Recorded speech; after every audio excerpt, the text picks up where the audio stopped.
Assalamualaikum warahmatullahi wabarakatuh. Halo semuanya, kita mahasiswa Universitas Pamulang, Prodi S1 Akuntansi, kelas 03 Sake 011, dari kelompok 4 yang beranggota Debi Dwi Kirana, Desi Rahmawati, Oktavia Jumaira, Salsabila Azra, Safa Salsabila Lenda Siregar.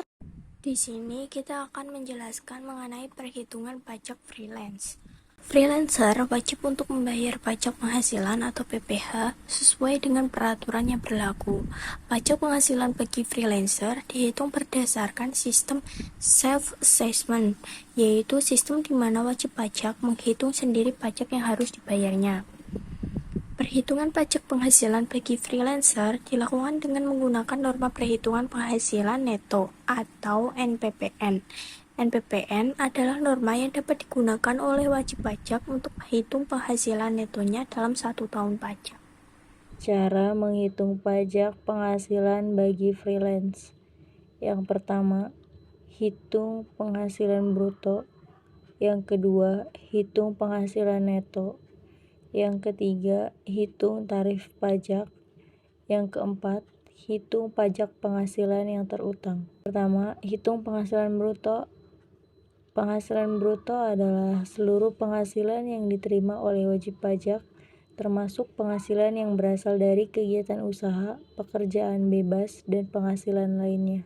Yang kedua, hitung penghasilan neto. Penghasilan neto adalah penghasilan bruto dikurangi dengan biaya yang dapat dikurangkan. Biaya yang dapat dikurangkan dalam rangka menghitung penghasilan neto bagi freelancer antara lain: yang pertama, biaya perolehan dan pemeliharaan alat-alat dan perlengkapan. Yang kedua, biaya sewa tempat usaha. Yang ketiga, biaya perjalanan dalam rangka pekerjaan. Yang keempat, biaya yang berhubungan dengan pekerjaan seperti biaya honorarium, biaya seminar, biaya pendidikan, dan biaya rekreasi. Yang ketiga, hitung tarif pajak. Tarif pajak penghasilan bagi freelancer ditentukan berdasarkan besarnya penghasilan neto. Tarif pajak penghasilan untuk freelancer adalah sebagai berikut. Yang pertama, 5% untuk penghasilan di bawah 60 juta. Yang kedua, 15% untuk penghasilan neto di atas 60 juta sampai dengan 250 juta. Yang ketiga, 25% untuk penghasilan neto di atas 250 juta sampai dengan 500 juta. Yang keempat, 30% untuk penghasilan neto di atas 500 juta. Hitung pajak penghasilan yang terutang. Pajak penghasilan yang terutang adalah penghasilan neto dikalikan dengan tarif pajak.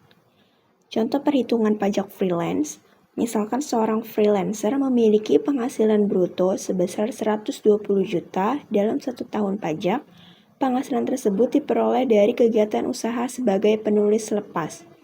Berdasarkan NPPN, untuk kegiatan usaha penulis lepas di DKI Jakarta, penghasilan neto yang dapat dihitung adalah 50% dari penghasilan bruto, yaitu 120 juta dikali 50%, yang hasilnya 60 juta rupiah. Tarif pajak penghasilan yang berlaku untuk penghasilan neto sebesar 60 juta adalah 5%. Pajak penghasilan yang terutang adalah 60 juta dikali 5%, sama dengan 3 juta rupiah. Jadi, freelancer tersebut harus membayar pajak penghasilan sebesar 3 juta rupiah dalam 1 tahun pajak. Yang selanjutnya ada pelaporan pajak freelance. Freelance wajib melaporkan pajak penghasilannya ke kantor pelayanan pajak atau KPP setempat. Pelaporan pajak penghasilan bagi freelancer dilakukan dengan menggunakan formulir SPT tahunan PPh orang pribadi. SPT tahunan PPh orang pribadi dapat dilaporkan secara online melalui website DJP online atau secara manual ke KPP setempat. Batas waktu pelaporan pajak freelance. Batas waktu pelaporan pajak bagi freelance adalah 31 Maret tahun pajak berikutnya. Sanksi pembayaran pajak yang terlambat.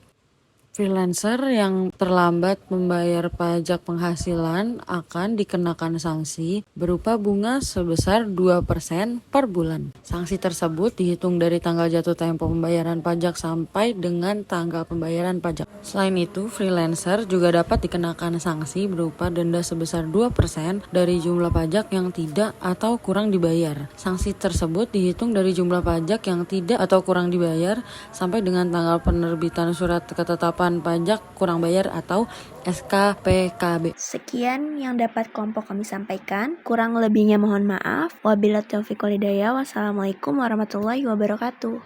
Thanks for watching.